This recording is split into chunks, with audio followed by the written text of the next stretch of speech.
तरफ देखिए आज डुबकी लगाने गए हैं, धीरेन्द्र शास्त्री को लोग गाली दे रहे हैं, क्या माकूफ से नाराजगी क्या है आप लोगों की? देखिए, मैं तो ब्राह्मण हूँ, ठीक है, और कट्टर हूँ।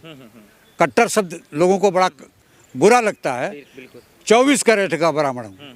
मैं मांग करता हूँ कि उत्तर प्रदेश के मुख्यमंत्री आदित्यनाथ को त्यागपत्र देना चाहिए। क्यों, लेकिन क्यों? इसलिए कि आपने कई सौ करोड़ रुपया खर्च करके महाकुंभ की व्यवस्था की थी। वहाँ 1965 में जो ट्रैफिक नियम बना था उसको इन लोगों ने तोड़ दिया। उस ट्रैफिक नियम में ये था कि अगर एक घाट पर भीड़ होती है, दूसरे घाट को खोल दिया जाए। दूसरे घाट पर अगर भीड़ होती है, तीसरे घाट को खोल दिया जाए।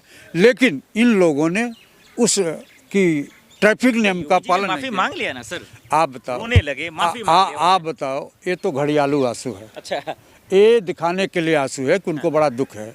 नरेंद्र मोदी और आदित्यनाथ ये दोनों निश्चित रूप से हृदयहीन है। लेकिन आज डुबकी लगाने भी तो गए मोदी जी। तो पापी जितना है वो तो डुबकी लगाएंगे। आप बताओ, हजारों की संख्या में मृत्यु हुई है। जैसा सोशल मीडिया में आ रहा है, या राष्ट्रीय चैनल तो इसको छिपा कर रखा था। तो मैं सोशल मीडिया के लोगों को बहुत बहुत धन्यवाद देता हूँ। लेकिन धीरेन्द्र शास्त्री ने कहा मोक्ष का मामला है, तो क्यों ना अपने मोक्ष ले लिया, अपने परिवार के लोगों को मोक्ष दिला दे। आप बताओ, जबरदस्ती 2 बजे रात को इनकी सरकार, इनका कमिश्नर लाउड स्पीकर से बोलता है कि जग जो सोएगा वो खोएगा, जो सोवत है वो खोवत है, इसलिए 2 बजे से स्नान करना शुरू कर दीजिए। तो आप बताओ, आप फाटक बंद किए हो, भीड़ इकट्ठा हो गई, हमें कई 100 लोगों की मृत्यु हुई है, जिसको शासन छिपाने का काम कर रहा है। शंकराचार्य भी नाराज हैं अभी मुक्तेश्वर। शंकराचार्य हमारे राजा हैं, सनातन धर्म के पुरोधा हैं। सनातन धर्म उन्हीं के बातों पर चलता है। तो उन्होंने सही बात किया कि मुख्यमंत्री ने सीधे सीधे झूठ बोला है, मृतकों की संख्या को छिपाया गया। धीरेन्द्र शास्त्री से भी नाराज हैं इस बयान को लेकर जो मोक्ष वाला उन्होंने दिया। निश्चित रूप से मैं हिंदू हूँ, मैं ब्राह्मण हूँ। जब कोई मृत्यु हो जाती है तो वहाँ सूतक लग जाता है, कोई भोजन नहीं करता है।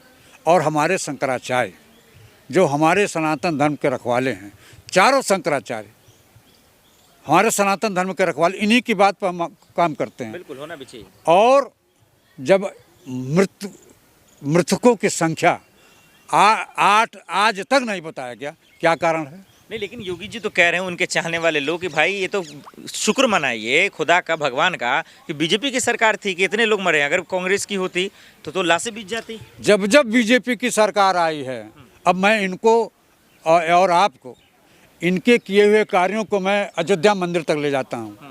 अयोध्या का मंदिर जब उसका प्राण प्रतिष्ठा होनी थी तो हमारे शंकराचार्य ने मना किया था कि वो गलत समय पर हो रहा है, इसलिए इसका प्राण प्रतिष्ठा नहीं होनी चाहिए। अधूरा मंदिर था, और अधूरा मंदिर का प्राण प्रतिष्ठा करके पूरे देश के लोगों को, पूरे हिंदुओं को इन्होंने गुमराह किया। नहीं, लेकिन सवाल है, शंकराचार्य अभी मुक्तेश्वरानंद जो बात कह रहे हैं ना, धीरेन्द्र शास्त्री को फर्क पड़ रहा है ना योगी जी को फर्क पड़ रहा है।